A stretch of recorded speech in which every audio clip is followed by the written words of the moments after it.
Problem এইটে আমাদের problem সেভেনের সার্কিট থেকে একটা কোশ্চেন করছে, যেটা যে আমার what value of resistance connected to the base would make VNH equal to VNL. So basically আমার দুইটা নয়েজ মার্জিন সেম করতে হলে আমার এই বেস রেজিস্ট্যান্সটা কত হতে হবে। তো এখানে আসলে এই লোড সাইডের বেস রেজিস্ট্যান্সটার কথাই বলেছে, যদিও ড্রাইভারের বেস রেজিস্ট্যান্স গুলো সেম। তো এইটার নতুন ভ্যালু কত হলে আমার আহ, দুই নয়েজ মার্জিন সেম হবে।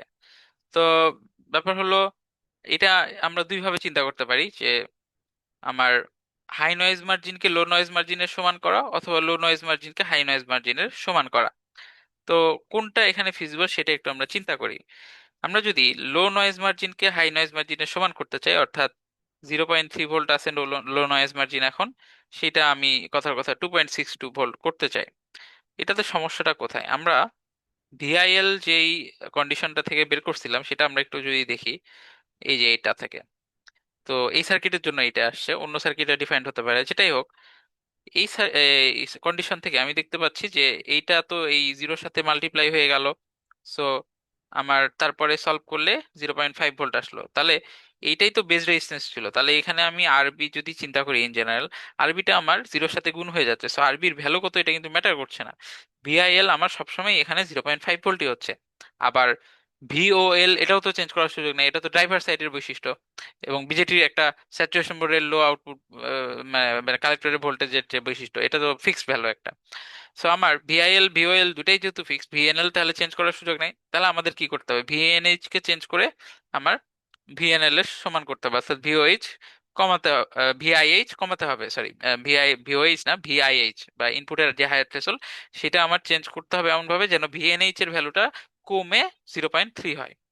তাহলে আমরা এখানে যে কন্ডিশনটা ইউজ করব, বা যে ব্যাপারটা ইউজ করব, যে ভিএনএইচ এর নতুন ভ্যালু হবে আমার ভিএনএল এর আমার আহ, পুরাতন ভ্যালুর সমান, সো 0.3 ভোল্ট। এখন ভিএনএইচ নতুনটা, সেটার এক্সপ্রেশন কি হবে? ভিওএইচ তো আগেরটাই আছে, তাহলে ভিআইএইচ একটা নতুন ভ্যালু পাবে, সেটা আমি ধরো ভিআইএইচ ড্যাশ বললাম।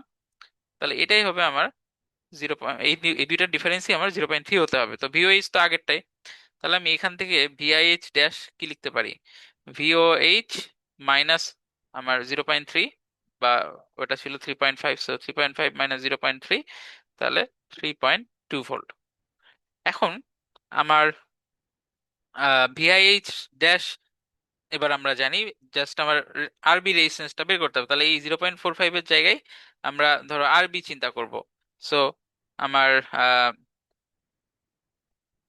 আবারও আমার সেম ওয়েতেই অ্যাপ্রোচটা হবে। এই ইনপুট ভোল্টেজটা আমরা ভিআইএইচ ড্যাশ চিন্তা করব, দিয়ে আমার কি beta force equal to beta F, ওই কন্ডিশন থেকেই তো আমরা ভিআইএইচ টা পেয়েছিলাম। এখানেও আমরা তাহলে একই কন্ডিশনটা আমরা ইউজ করতে পারি। হ্যাঁ, সো আমার বিটা ফোর্স হচ্ছে আগের মতোই আমার আইসি বাই আইবি। তো আইসির কিছু তো চেঞ্জ হয় নাই, মানে কালেক্টর সাইডের তো কিছু চেঞ্জ করার কথা বলে না, তাহলে আইসি আগের মতোই 5.3125 থাকবে। তাহলে 5.3125, এটা হচ্ছে পুরাতন আইসির ভ্যালু, যেটা নতুন সার্কিটেও আমার সেম, কারণ শুধু আরবি চেঞ্জ করা হচ্ছে। আর আমার ভিআইএইচ ড্যাশ মাইনাস 0.8 বাই আরবি, এবার আর 0.45 বসাবো না, তাহলে এটা হবে 30 এর সমান। এখন ভিআইএইচ ড্যাশ তো আমরা অলরেডি জানি 3.2, সো আমি এখানে 3.2 দিয়ে রিপ্লেস করে দিতে পারি।